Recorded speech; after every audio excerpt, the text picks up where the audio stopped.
Tudo bem, pessoal? Quero agradecer aqui ao convite, né, para mim participar do primeiro Congresso Latino-Americano de Desenvolvimento Sustentável e a falar um pouco como o tema, como será o mundo depois da crise. Na realidade, nós temos que conhecer um pouco do passado, o presente, para poder projetar o futuro, né, de que forma pode ser que vamos caminhar, né, que opção a humanidade tem, né, de gerenciar, de controlar o nosso planeta.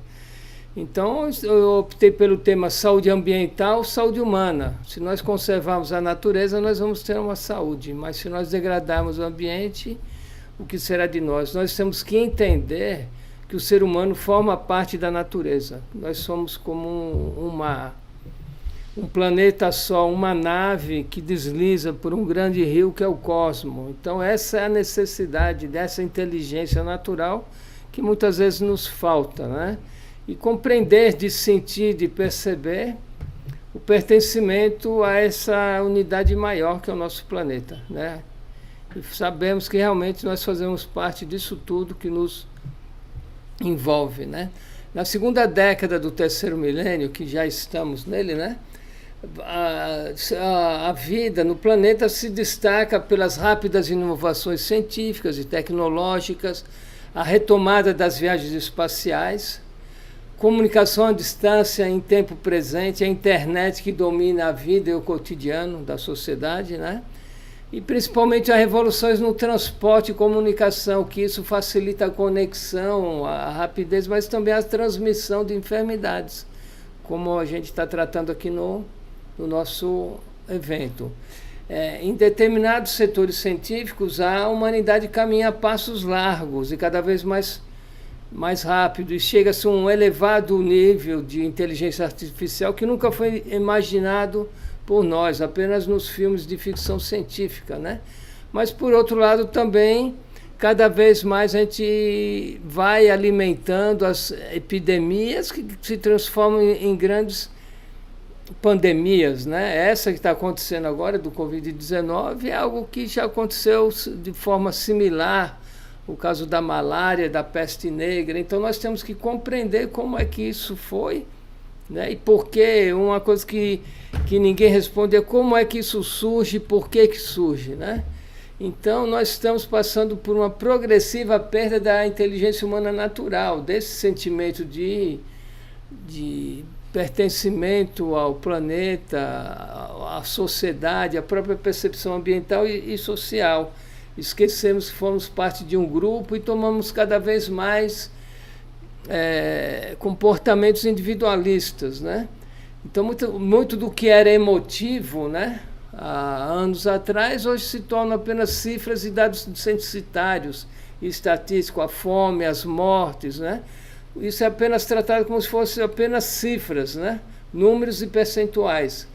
A qualidade de vida, a intensidade da fome, enfermidades, a própria guerra são transformados em valores frios, né? E que o cotidiano, a mídia vai transformando em algo habitual, né? E a manipulação desses próprios dados, né, vão mostrando as diferenças sociais de forma fria e insensível, principalmente no eixo norte-sul, né? E depois o sentimento que nós temos com a natureza, né?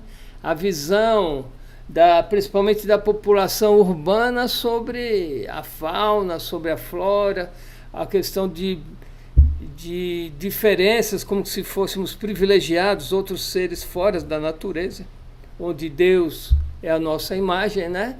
E aqui à esquerda nós temos uma sátira do que é o homem, o que é a natureza para o homem. Ele é para dominar, para usar, para ser os grandes ser superior, quando na realidade o homem sempre conviveu com a natureza de forma orgânica, né? E retirando dela todos os seus recursos, desde o princípio da humanidade, como mostra aqui do lado direito, as comunidades indígenas que ainda convivem, que ainda têm uma relação harmônica com a natureza. A Revolução Industrial e o neocolonialismo, né, foram fatores que realmente levaram a uma grande modificação do planeta. E a compartimentação entre o que a gente vê hoje, países desenvolvidos e os países em desenvolvimento, né? E justamente essas oposições levaram com que as relações sociedade e natureza se tornassem cada vez mais antagônicas, né? Predominam as visões antropocentristas, individualistas, cada vez mais o ser humano aparece como dominante, e o predomínio das sociedades urbanas, e mesmo nas rurais há um predomínio dessa visão antropocêntrica, né? E cada vez mais há uma assimilação de hábitos e consumos por parte da população rural, querendo ansiando ir para a cidade ou viver como pessoas urbanas, né? E a mídia, logicamente, atua incentivando, estimulando os modos de vida urbano ocidental. E dessa forma acaba tornando-se um sonho, uma visão, um cenário futuro onde predomina a vida urbana, né? E distante da natureza, principalmente para as novas gerações. E depois o homem, essas fotos mostram bem, o homem é o lobo do próprio homem, né? Da própria humanidade, as guerras, os conflitos, né? Que o próprio homem cria e que destrói a natureza, né? Como é o fato, as histórias da humanidade. E depois a aceleração do transporte em determinadas áreas, e em outras áreas, nos países em desenvolvimento, o acúmulo de pessoas, transportes em massa, que facilita a transmissão das pandemias, né? Tanto a quantidade de pessoas contaminadas, como também a velocidade dessa transmissão, né? E as novas tecnologias não atingem apenas os meios de comunicação, de transporte, mas também as formas de produção, a intensidade de transformação da natureza que chega no campo, né? E nesse sentido, há também uma significativa redução da mão de obra não especializada, principalmente nas práticas mecanizadas, industrializadas do agronegócio e de outras formas de produção. E que essa população rural acaba buscando um sonho de viver uma vida urbana, né? E procurando novas formas de comportamento, de consumo, e vão intensificando cada vez mais o êxodo rural dos jovens para os grandes centros urbanos, né? Então a mecanização é um fato, né? No meio rural, quando a gente falava em meio rural, há anos atrás a gente pensava uma fazenda, um agricultor. Hoje a visão é outra. As grandes áreas de irrigação, de maquinárias, né? Como, por exemplo, vem acontecendo no Cerrado, que o Cerrado hoje é praticamente todo ocupado, né? Pelo agronegócio. Então, é notório que houve uma grande mudança demográfica e social a partir do século XX, né? E que mudou significativamente a história da humanidade, tá? E que essa dinâmica social e econômica nova que vem surgindo vai alterando de forma significativa a natureza e os seus geoambientes, a geobiodiversidade, a paisagem natural como um todo, né? E quanto mais o espaço geográfico vai se tornando urbano e artificial, as paisagens naturais e orgânicas vão reduzindo-se, né? E isso reflete negativamente sobre a degradação de biomas, ecossistemas, formações fitoecológicas e no estado de conservação da flora e da fauna. E aqui no Brasil, o que resta ainda de natureza estão relacionados com as unidades de conservação, com terras indígenas, reservas de desenvolvimento sustentável. E um exemplo maior dessa degradação sobre o que resta ainda de natureza, a gente tem a Amazônia, né? Onde a gente, na parte central, no alto, a gente vê o arco do desmatamento, né? O avanço das frentes agrícolas, da mineração, das madeireiras, da pecuária, da agroindústria, dos grandes empreendimentos como a produção de energia elétrica e exploração de minério, que impactam de forma irreversível toda essa parte do sul do Amazonas e vão avançando de forma acelerada, né? Em direção a leste e oeste e em direção ao norte também. E depois os grandes projetos de mineração de gado, de escoamento da soja, vão implementando transformações também no entorno, no litoral, no centro-oeste, etc., né? E nisso surge, dentro do contexto científico, né, a concepção de antropoceno, que estamos entrando em uma nova idade, né? A idade, no final do Holoceno, passa a ter uma nova idade, que é o antropoceno, e que a maioria dos cientistas chegam a um acordo que, em parte, ela começa a se tornar mais efetiva, mais real a partir de 1950, onde um período chamado de a Grande Aceleração, né, que mostra um crescimento exponencial da ocupação humana, ocupação sobre o planeta, sobre a superfície, né, e que, conjugando com as modificações do Holoceno, vai provocar grandes modificações nos processos sedimentares, de infiltração da água, da qualidade da atmosfera, principalmente com problemas de eutrofização, né, ambiental e extinção de diferentes espécies.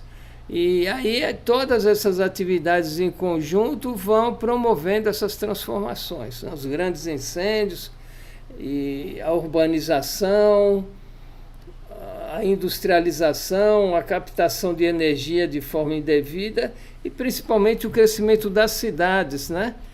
E por outro lado, você tem uma grande concentração na cidade e a população vinculada ao agronegócio, esses grandes empreendimentos vão formando colônias, assentamentos paralelos e que eles entram diretamente em contato com a borda da floresta, né? Então, no contexto do antropoceno, é visível a acidificação dos oceanos, acúmulo de sedimentos não degradáveis, o aumento dos gases de efeito estufa, o aumento no buraco na camada de ozônio e alteração climática, modificações ambientais que são registradas, que são medidas, que são quantificadas. Isso é uma realidade no contexto atual, né? Então, as grandes migrações por mudanças climáticas, por conflitos, por atrativos econômicos, como a cana-de-açúcar, quando a quantidade enorme de pessoas vão trabalhar do Nordeste e Norte por temporadas, projetos de mineração que promovem surgimento de ocupações residenciais, de assentamentos urbanos, né? Então, tudo isso são fatos nesse contexto do antropoceno. E de 1950 a 2000 houve modificações quantitativas muito importantes, né? Houve uma progressão populacional de 3 bilhões para 6 bilhões. Em 50 anos nós dobramos a população. O consumo do petróleo como energia maior, né, de movimento da economia, aumentou em 4 vezes. As atividades econômicas como um todo aumentaram em 15 vezes. E hoje a urbanização e os padrões de consumo industrial, do consumo em massa, predominam em todo o planeta, né? E o grande problema hoje a gente fala do antropoceno porque surge uma nova classe, uma nova categoria, um novo tipo de sedimento, que são os sedimentos derivados do petróleo, nanopartículas, metais pesados, e tudo isso começa a se incorporar dentro do ambiente a partir das ações humanas, né? E, por outro lado, a biodiversidade começa a se reduzir. E, nesse contexto, nós vamos falar sobre o Brasil, que é um dos maiores portadores de biodiversidade no planeta, né? Nós aqui, no nosso território, temos de 10% a 20% de toda a fauna e flora do planeta, né? Com um total de 103 mil espécies e 43 mil espécies de plantas, né? E a Amazônia corresponde a 30% das florestas tropicais. Então, é o que resta ainda, é um legado para a humanidade, para contrabalancear essas mudanças climáticas e as próprias mudanças ambientais, um equilíbrio do ciclo hidrológico. Então, é uma necessidade essencial que se promova uma gestão mais adequada da nossa biodiversidade, das nossas florestas, né? No Brasil, nós temos cálculos feitos pelo ICMBio, cerca de 8.200 espécies de vertebrados, 4.100 peixes, 1.800 aves, 880 anfíbios, 720 répteis e 710 mamíferos. Então, quando a gente fala em doenças transmitidas por animais, a gente vai ver que existe uma relação muito grande de animais e uma possibilidade também muito forte de transmissão de doenças por animais, se nós não tomarmos ter um devido plano de gestão e de relação entre sociedade e natureza, né? E é na fauna amazônica onde nós temos uma maior biodiversidade e onde é necessário uma melhor estratégia de planejamento e de gestão das suas florestas e da sua biodiversidade. Segundo o Binswanger, em 1989, ele dizia que os grandes problemas da Amazônia é que há políticas públicas voltadas para a sua destruição e não para a sua conservação e não para a sua gestão. Ele destaca a presença de subsídios diretos para desmatar a floresta, para os madeireiros, para os grandes projetos, a criação e desenvolvimento de uma indústria florestal ineficiente e predadora, o aporte de subsídios para os pecuaristas, visando equilibrar a balança comercial, impostos e créditos facilitados para quem vai explorar a floresta. E aqui são cenas da realidade que a gente vê. Eu subi o Rio Amazonas, de Belém até Letícia, Iquitos, em 1976, e você não via energia elétrica, não via uma cabeça de gado. Hoje você vê rebanhos e rebanhos na margem do Rio Amazonas, nas várzeas, e você vê como se fosse uma estrada, né? Ocupada dos dois lados, energia elétrica, e de forma totalmente descoordenada, né? Nessas políticas públicas, o autor também destaca a isenção de impostos na renda agrícola para os grandes empreendimentos, créditos agrícolas subsidiados também para o agronegócio, e a questão que é mais importante, uma das mais conflitivas, que é a grilagem, a legalização da grilagem. Os latifundiários colocam os grileiros na frente e depois vão, através dos cartórios, legalizam as suas terras que foram tomadas à força da União. E depois as políticas de imigração, que ainda têm uma visão de ocupação da Amazônia, né? A urbanização e a industrialização das cidades, né?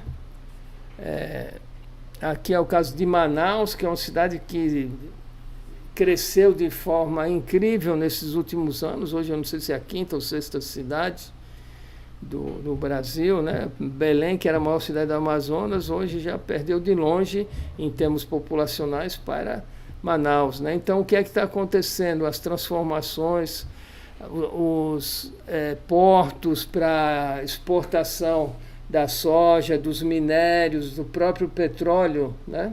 Codajás. Então, vão surgindo formas de ocupação, de transformação também urbanas e industriais no contexto amazônico, né? E outro aspecto que a gente vem tratar, que tem totalmente a ver com a pandemia, é a questão da caça e tráfico da fauna, né? Já que temos uma elevada biodiversidade, há uma exploração dessa biodiversidade de forma totalmente irregular, como o tráfico para subsistência. Então o pessoal caça e vende a caça nas estradas, né? De certa forma usam para o próprio sustento, mas de forma predatória. A presença de comércio de caça nas feiras, nos mercados livres, muitas vezes também há um tráfico por encomenda. E depois uma pressão muito grande de um comércio, de uma exploração com o tráfico de animais raros, que é feito através das nossas fronteiras internacional, incluindo nisso também, hoje, uma nova forma de exportar o tráfico de ovos, né? Que não tem uma fiscalização, não há uma denotação dos animais, porque eles estão conservados em ovos e são levados para fora do país. Aqui é só um exemplo de algumas cenas, né? em cima o tráfico de animais vivos, né? E embaixo já a comercialização da carne, do couro, né? Isso nas feiras em grandes quantidades, né? E a gente, quando a Nice me convidou para falar sobre o tema, eu falei, vou dar uma pesquisada, aprofundar, né? E peguei alguns trabalhos feitos, né? Sobre a caça nas terras altas da Amazonas, no caso específico aqui sobre o Acre, no estado do Acre, né? Um assentamento rural. E a pessoa que a gente relata no texto, no artigo que a gente fez, indica os autores, e ela relata aqui as principais aves, né? 4 principais aves que são caçadas de forma direta, répteis também, o jabuti do ambiente de terra alta e as tartarugas nas áreas de várzea. Mamíferos, para vocês terem uma ideia, 24 espécies de mamíferos são caçadas de forma regular. As pessoas saem para caçar esses animais. Então a quantidade de animais... Inclusive ela relata de uma caçada de uma semana, eles capturaram nesse assentamento 180 indivíduos, né, de diversas espécies, né? E depois a possibilidade de transmissão de enfermidades através do manuseio da carne, do couro, animais domésticos que vão comer as vísceras desses animais, e dizer que essas pandemias que vão surgindo, né, já vem de muitos anos, que a gente vê registros, né, da história, faz parte da história da humanidade, né? E aqui você vê como os registros que tem, né? E nesse contexto aí de várias epidemias, a gente vai ver que a gripe espanhola foi uma das mais significativas, e uma recente, que chegou no Rio de Janeiro, né? Onde 40 milhões de mortos foram registrados e metade do planeta se contaminou. Quer dizer que nós já temos um forte histórico que era para estarmos preparados, mas principalmente para prevenirmos, né? Que não ocorresse. Aqui é um exemplo de as máscaras dos médicos durante a peste negra, né? E aqui tem uma cena também, né? Na Idade Média, no preço da peste negra. Então já existiam máscaras aqui também em Londres durante a gripe espanhola, os hospitais emergenciais, e aqui o Rio de Janeiro falando, né, sobre a invasão da gripe espanhola, que não tem nada a ver com a Espanha, ela veio da Ásia, tá? E hoje a gente vê, são fatos, relatos dentro da história da nossa vida, da mídia, né, as pandemias recentes, né, gripe suína, influenza aviária, gripe A no México, AIDS, ebola, coronavírus. E outras que se tornaram praticamente comuns, né? Que são doenças emergentes ou doenças reemergentes, que tinham sido dizimados e que depois voltam. Então, para a gente ter uma ideia, nós temos 23 zoocenoses, eu botei zoocenoses, na realidade são zoonoses no Brasil, né?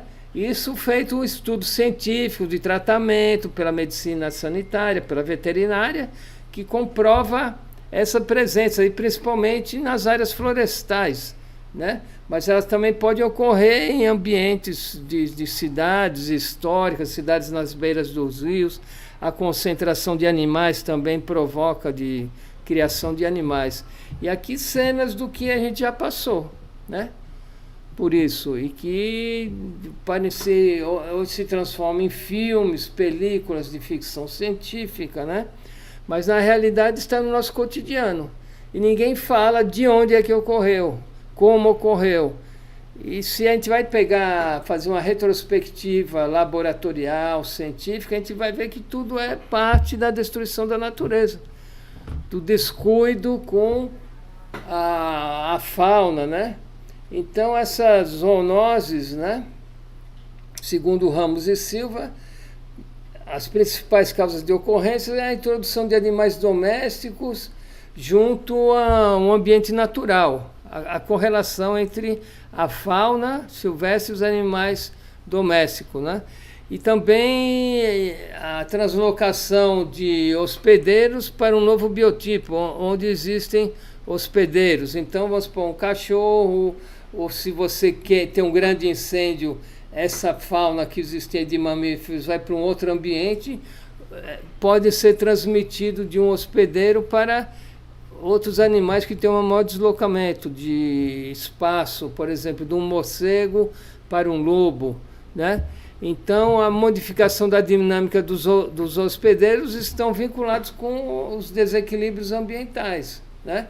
Os desequilíbrios são provocados pela ação humana. Então, você vê os garimpos ilegais, as explorações de madeira, a grilagem das terras, né? Tudo isso vai alterando o ambiente e, faltando alimento, os animais silvestres começam a ir para as áreas periurbanas, para as áreas de ocupação agrícola, para as frentes agrícolas, e os vetores chegam à transformação de florestas em áreas inundáveis. Você transforma o ambiente, transforma a temperatura, aumenta a temperatura, e é uma proliferação de vetores, e os reservatórios são os mamíferos e outros animais que estão aí mesmo no ambiente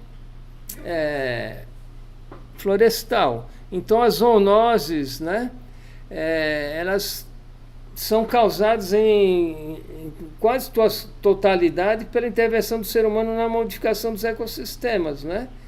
E que isso, de certa forma, vai ajudar na disseminação dos agentes que são transmissores das enfermidades. E outro aspecto também que é comum às aves migratórias, né, que transmite as enfermidades e que depois podem passar para os criadores de animais, de porcos, de aves, do próprio gado, né? Aqui o caso de algumas, a rota de migração das aves, e a gente vê, por exemplo, muitas cegonhas hoje na Espanha, o seu ciclo está mudando, porque elas ficam nos lixões, né? Nas áreas de depósito de lixo, e elas mudam o seu fluxo, começam a permanecer mais tempo em determinadas áreas e começam também a interagir com urubus, com os outros animais quase domésticos, e a transmissão de enfermidades passam a ocorrer. Aqui é o caso da voante, que também, durante muito tempo, foi até a base alimentar aqui no Nordeste. Hoje, graças a Deus, o IBAMA tem um controle muito forte sobre essas aves migratórias. Aqui em cima, os maçaricos, que vêm do Ártico até aqui, e aqui esse mesmo animal aqui, que é o avoante, uma columbide, e aqui a sua comercialização, que graças a Deus nós conseguimos controlar, tá? Então, as causas da proliferação, outro autor como Hades, né, diz que também é causado pelo uso intensivo do solo e as alterações ambientais. Outro fator é a grande migração populacional, que acaba sendo o vetor, não só os animais, os mamíferos, entre outros, passam a ser depositários dos vírus, das enfermidades, mas também o próprio ser humano. E essa migração, a ida para garimpo, para projetos para a Amazônia e depois o retorno para outras regiões, tem causado a transmissão para doenças, para pessoas e também para os próprios animais domésticos, né? Aqui é um exemplo também da insalubridade que determinadas áreas têm. Aqui na região norte, áreas de garimpo, desses grandes projetos, como o projeto Jari, né?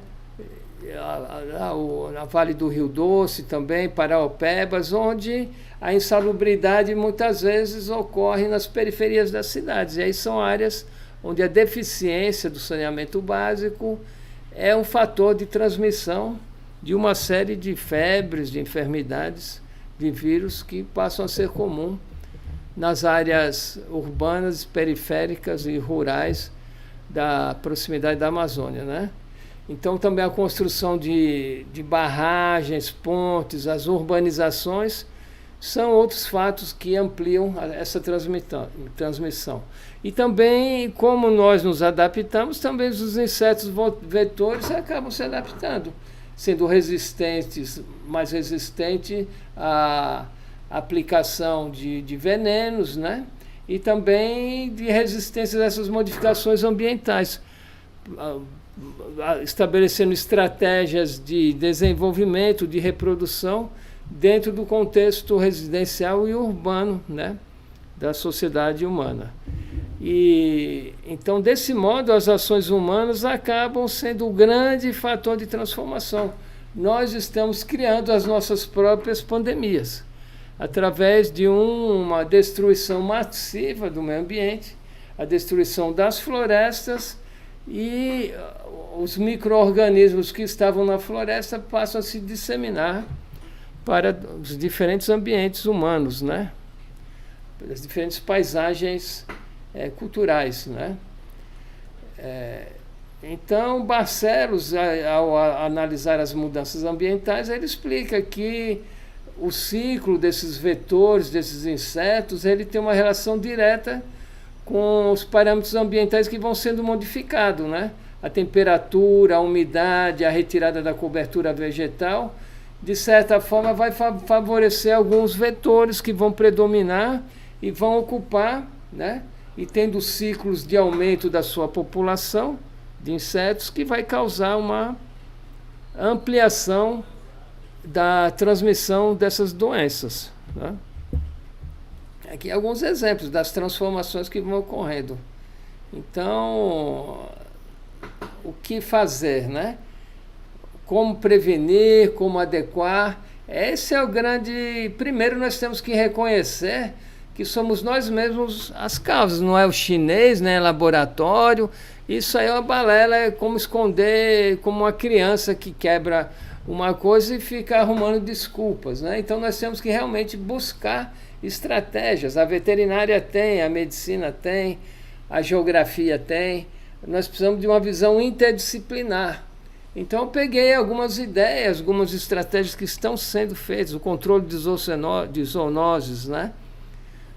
Eu conheço, por exemplo, o Almir, que é lá do Amapá, ele trabalha diretamente com isso. Daí ele diz que há uma correlação direta do surgimento, do ressurgimento de enfermidades com construções de pequenas barragens, com desmatamento, com garimpos ilegais. Isso é visível, né? Então nós temos que quantificar isso, de mapear, de cartografar, de identificar e estabelecer estratégias de controle, né? Tá? Então, estabelecer ações em conjunto de diferentes profissionais de diferentes áreas para planejar, coordenar e evitar e propor um modelo de gestão, né? E compreender as populações animais, tanto os depositários, os mamíferos, como também aves, né? Como também os transmissores, os insetos. A entomologia deve ser mais estudada. E aqui alguns exemplos, né, de transmissões nas bordas das cidades, né? Morcegos passam para os animais domésticos que acabam, como o calazar, por exemplo, que isso acaba se dispersando, inclusive, para os seres humanos, né?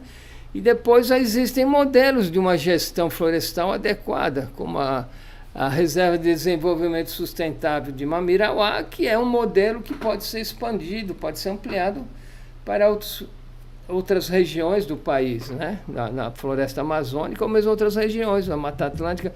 Tudo é questão de boa vontade, né? E de uma conscientização populacional e de uma política pública federal, basicamente federal, né? Porque o que está estimulando a destruição da natureza é a política federal. Então, realizar o atendimento dessas populações, o controle das zoonoses, promover controle e vigilância entomológica. Nós temos que conhecer mais esses vetores, né? O seu ciclo de vida, a sua etologia, realizar diagnósticos laboratoriais para acompanhar, né, o desenvolvimento, as transmissões, quantificar também e divulgar esses resultados, né? Ter um órgão centralizador no controle das pandemias. E depois também atuar diretamente sobre os depositários, né? Análise de sangue, a contaminação, o nível de contaminação, o ciclo de dispersão desses animais, e isso deve vincular as universidades, institutos de pesquisa e ter um controle notificado sobre essas ocorrências, né? O anilhamento, o acompanhamento, aqui uma onça preta, que é uma câmera, né, que acompanha o comportamento, o deslocamento, né, desses animais. Então, tudo isso é necessário um estudo da paisagem, do ambiente, né? uma visão interdisciplinar, uma metodologia que trate o ser humano dentro da natureza, né? A estudar os aspectos da economia, da cultura, da percepção, do sentimento, da compreensão da ecologia, das comunidades, como se relaciona e como nós, seres humanos, não uma ecologia social, mas também uma ecologia humana, de como nós, indivíduos e espécies, fazemos parte desses ecossistemas, né? E nós temos uma série de instrumentos para isso, existem, né? O que falta é uma política adequada, uma promoção científica, social, e devemos atuar nas diferentes esferas, tanto na esfera federal, estadual como municipal, deve haver uma agregação. E hoje nós temos tecnologia suficiente para registrar, elaborar cartas temáticas, mapas, né? E aí só um exemplo, né? Então a gente tem uma situação, né? Aqui no caso de 2016, de como estão, o que ainda resta, né? De unidades de conservação e de matas que estão aí em laranja, que podem ser reservadas, protegidas, né?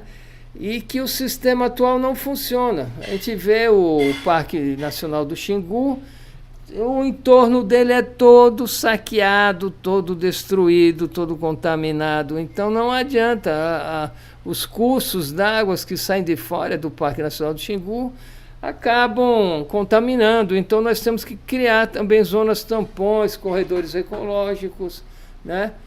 Um monitoramento permanente das invasões, das pressões, o controle sobre os cartórios municipais dessas áreas para não registrar. Ou seja, temos que mudar a nossa visão, né? Temos que nos dar conta que isso é uma necessidade. E que temos também que pegar os conhecimentos científicos e juntar com saberes tradicionais, com o direito, o direito à vida dos animais, das pessoas, e principalmente na proteção desses territórios, a importância que tem as comunidades tradicionais, sejam eles os povos da floresta, como indígenas, quilombolas, ribeirinhos, seringueiros, e que há essa necessidade de termos uma correlação de gestão vinculada a essa interação. E também nós temos que ter uma visão do futuro, né? O que é que nós queremos para o futuro, né? Se nós mesmos somos promotores de pandemias, né? Então, qual o sentido nosso qual a nossa percepção, qual a nossa compreensão do planeta? Nós estamos indo para outros planetas, né? Aqui até brincando com os meninos aí, pegar a Lua com a vara, né? Mas não vemos o que está sob nossos pés, não temos um sentimento de pertencimento à floresta, de pertencimento aos rios, né? Esquecemos dessa interação, né? E eu não sei até que ponto a pandemia vai provocar um maior isolamento, um maior medo da natureza, né? Então, a necessidade é agora, né? Eu já passei por pandemias de cóleras, de malária, tive na África, né? E a gente sabe que tudo é provocado pelo ser humano, por falta de gestão, por falta e até de reconhecimento de que ele é o próprio causador.